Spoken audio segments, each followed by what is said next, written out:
Praise the lord. ఈరోజు దేవుని వాగ్దానము. నీవు శత్రువుల చేత నన్ను చెరపట్టలేదు, విశాల స్థలమున నా పాదములు నిలవబెట్టితివి. కీర్తనల గ్రంథము 31 అధ్యాయం 8వ వచనం. ఈ వాక్యం ద్వారా మనం తెలుసుకోవాల్సిన విషయం ఏంటంటే, మన జీవితంలో మనం చేసుకోకపోయినా, మనం ఆశించకపోయినా, మనం కోరుకోకపోయినా మనకు శత్రువులు ఉంటారు. మన శత్రువులు ఎప్పుడు మనల్ని తరుముతూ ఉంటారు. మనల్ని బాధించే కుటుంబ సభ్యులు, బంధువులు మాత్రమే మన శత్రువులు కాదు. సాతాను మనందరికీ ప్రధాన శత్రువు.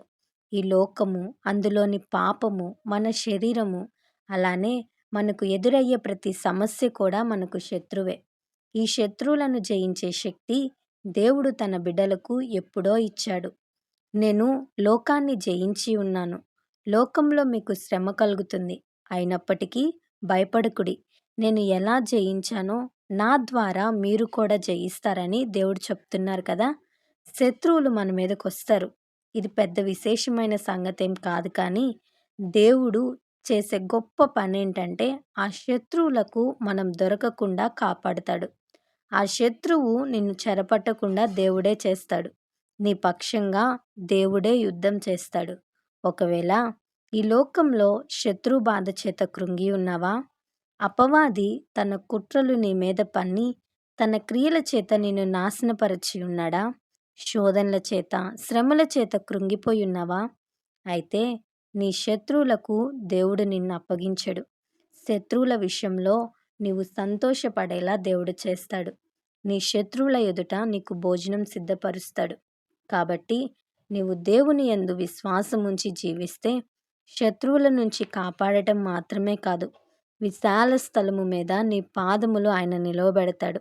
ఈ ఉదయకాల సమయంలో ఏడుస్తూ ఈ మాటలు వింటున్నావేమో, బాధతో ఈ మాటలు వింటున్నావేమో, కృంగిపోయి ఈ మాటలు వింటున్నావేమో. నీతోనే దేవుడు మాట్లాడుతున్నాడు.